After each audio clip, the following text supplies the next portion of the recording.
여러분과 함께 성경과 관련된 질문들을 살펴보는 시간입니다. 오늘은 이단을 분별하는 방법에 대해서 살펴보도록 하겠습니다. 교회의 역사를 보면 이단들이 없었던 때가 없었습니다. 그러나 현재 우리는 너무나도 많은 이단들, 그리고 그들의 교묘하고도 맹렬한 활동으로 말미암아 그 어느 때보다도 강한 도전을 받고 있습니다. 이 때문에 우리들 중에는 이단의 그럴듯한 말에 귀를 기울이다가 믿음에 대한 확신을 갖지 못하고 방황하는 사람들이 적지 않게 생겨나는 것을 보기도 합니다. 예수님께서는 일이 있을 것을 미리 내다 보셨습니다.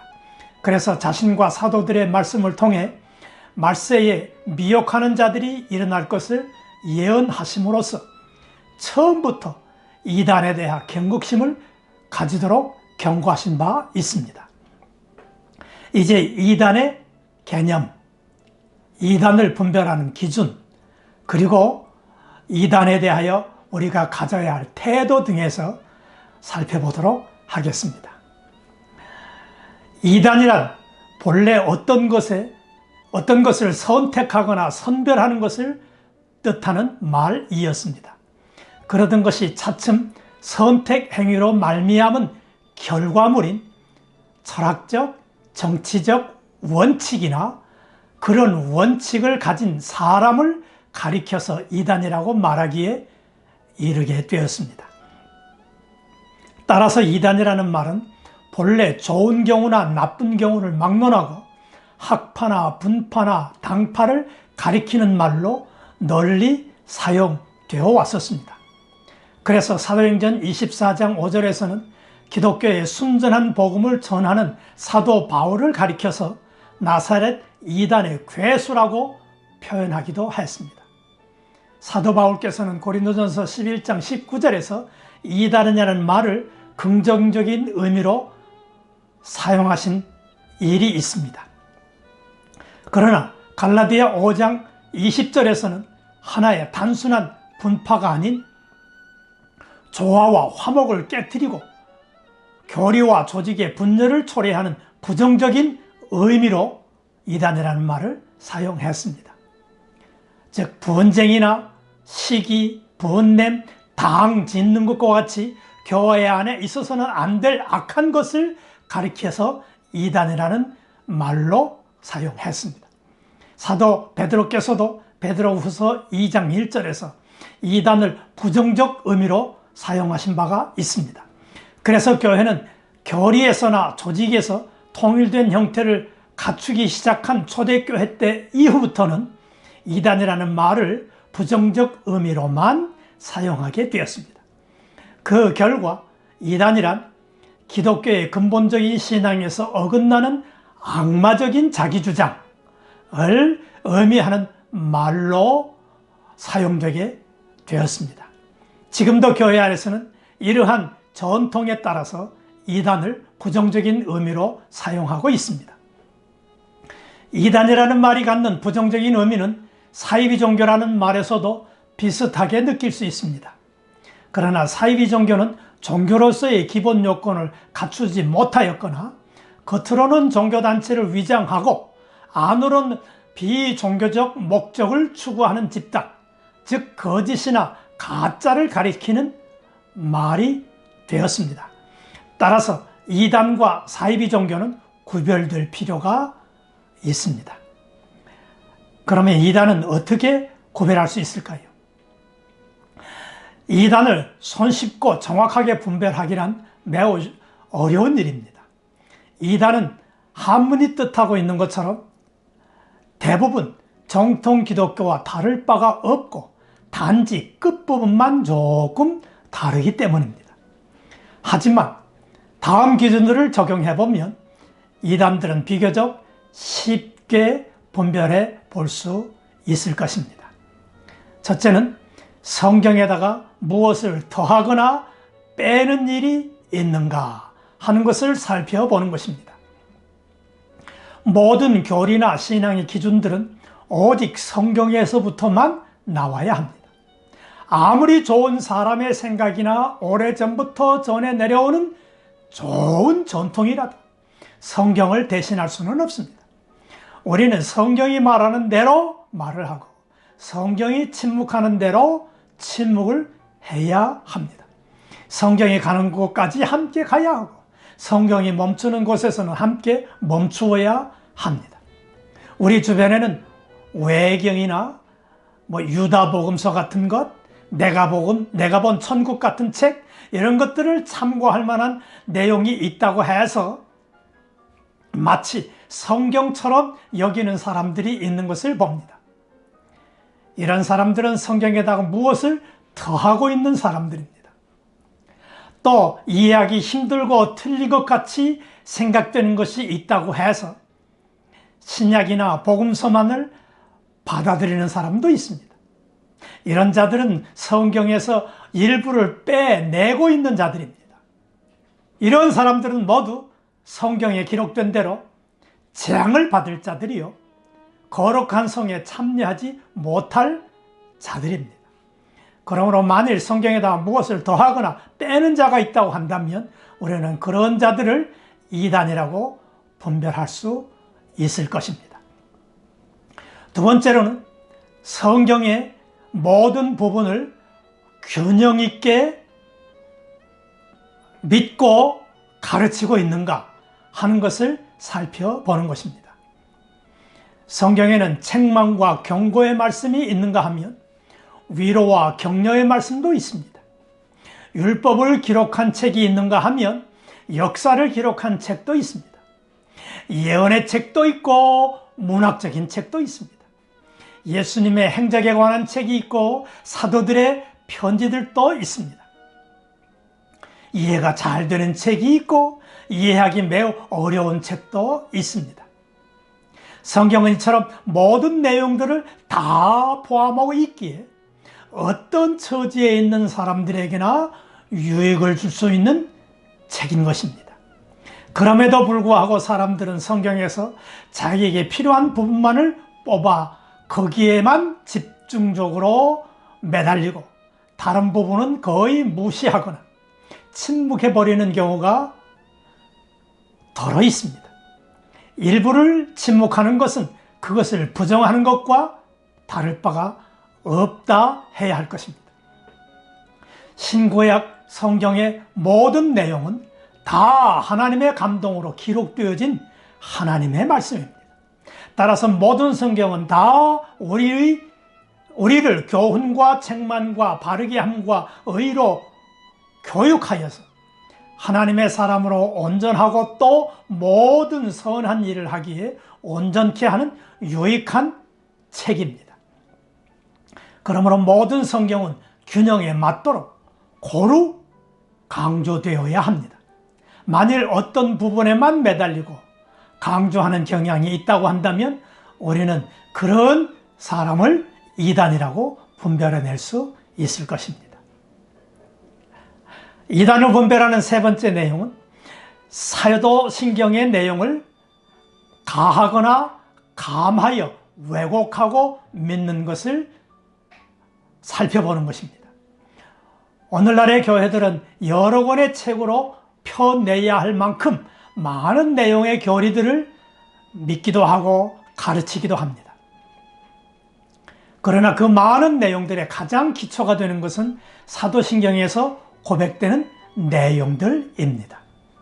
그래서 모든 정통교회들은 공예배에서 사도신경을 고백하는 순서를 가지고 있는가 없는가 하는 것과는 관계없이 사도신경의 내용에 대해서는 가감없이 그대로 믿고 있습니다.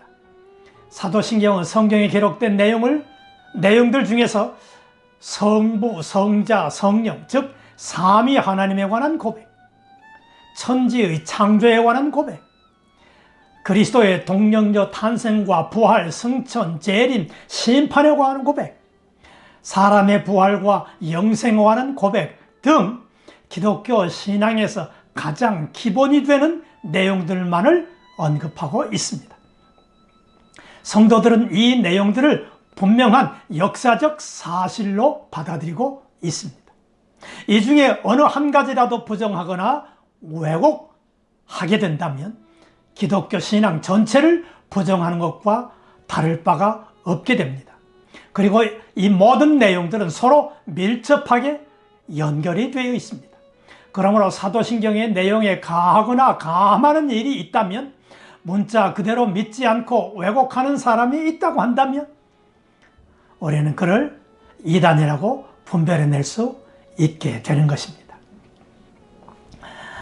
마지막으로 이단을 분별할 수 있는 또 하나의 기준은 사람을 성경만큼 높이는 일이 있는가 하는 것을 살펴보는 것입니다.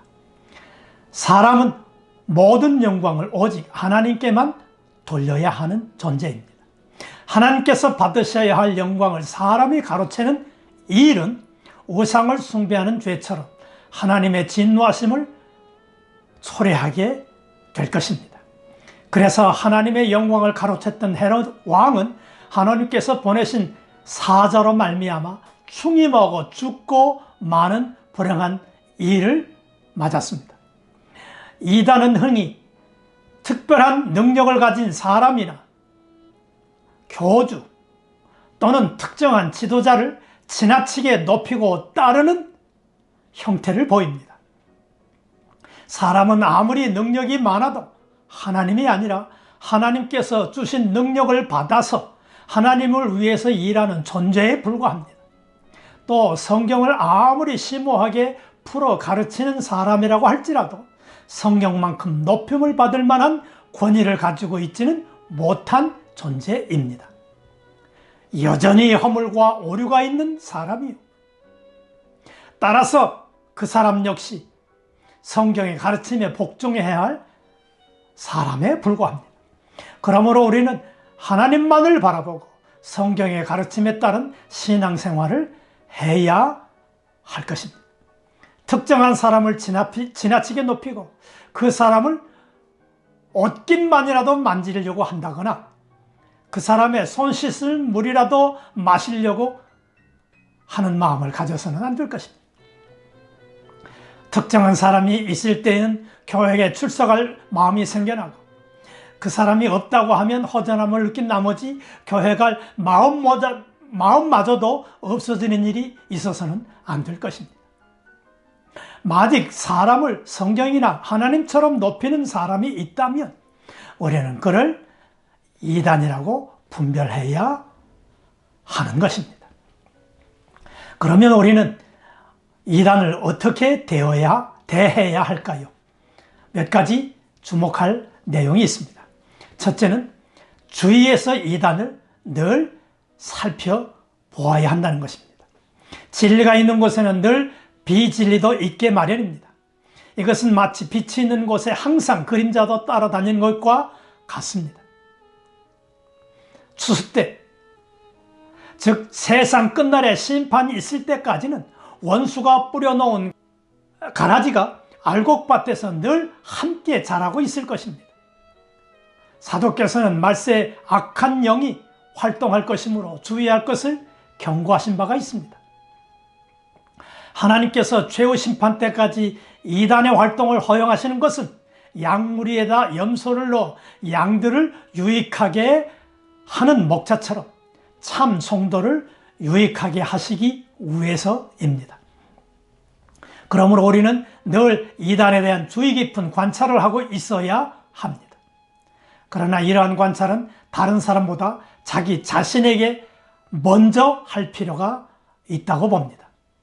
자기 눈에 있는 들보를 보지 못하고 남의 눈에 있는 티끌만 찾으려고 하는 것은 오히려 스스로 이단에 빠지는 길이 될 수도 있기 때문입니다. 두 번째는 이단을 대할 때는 그들을 회개하여 참 성도의 길로 돌아오도록 유도할 필요가 있습니다. 이단을 분별했을 때는 먼저 무엇이 잘못인지를 그에게 지적하여서 이단이 그 잘못을 깨닫고 회개할 수 있도록 도와주어야 할 필요가 있습니다. 이때 우리는 적대적인 감정으로 그 사람을 정죄하려고 하기보다는 참으로 불쌍하고 안타깝게 여기는 마음으로 마음 속에서부터 나오는 권면과 충고를 할 수 있어야 할 것입니다. 이단적인 사상이나 행동에 대해서만 문제를 삼고 그 사람의 인격을 비난하지는 말아야 한다는 말씀입니다. 이단을 막아내려다가 처음 사랑을 잃어버렸다고 책망을 받았던 에베소 교회의 실수를 다시는 반복해서는 안 될 것이기 때문입니다. 우리는 우리 자신도 늘 이단에 빠질 위험에 놓여 있음을 기억하고 이단에 대한 올바른 정의에 관심을 가져야 할 필요가 있습니다. 세 번째는 그래도 안 되면 그 이단은 이방인처럼 대해야 한다는 것입니다. 끝까지 돌아서기를 거절하는 이단은 나그네와 이방인처럼 여겨서 교회 밖으로 몰아내고 단호하게 관계를 끊어야 합니다. 이는 이단을 정죄하려는 목적보다 자신이나 교회의 순결을 유지하기 위한 목적에서 나오는 최후 필수적인 조치입니다. 적은 누룩이 반죽 전체를 부풀게 하고 쓴뿌리 하나가 많은 사람을 더럽게 만드는 일이 없도록 하기 위함입니다. 우리는 악은 그 모양이라도 단호하게 멀리 해야 한다는 교훈을 받고 있습니다. 우리는 늘 이단의 위험 속에 살고 있습니다. 한번 이단의 위험에 빠져든 사람은 마약 중독되어진 사람처럼 거기에서 쉽게 헤어나지 못하고 있는 경우가 많습니다. 그러므로 우리는 항상 이단을 잘 분별할 수 있는 분별력을 가지고 있어야 할 것입니다. 성경적 교훈 위에 바로 서서 흔들리지 않는 믿음을 가짐으로써 원수가 가라지를 뿌릴 기회를 주지 말아야 할 것입니다. 만일 이단을 발견했을 경우에는 진심에서 우러나오는 충고와 권면으로 회개를 유도할 것이지만 끝까지 회개하기를 거절하는 이단은 자신과 교회의 순결을 유지하기 위해서라도 이방인처럼 여기고 교회 밖으로 몰아내야 할 것입니다.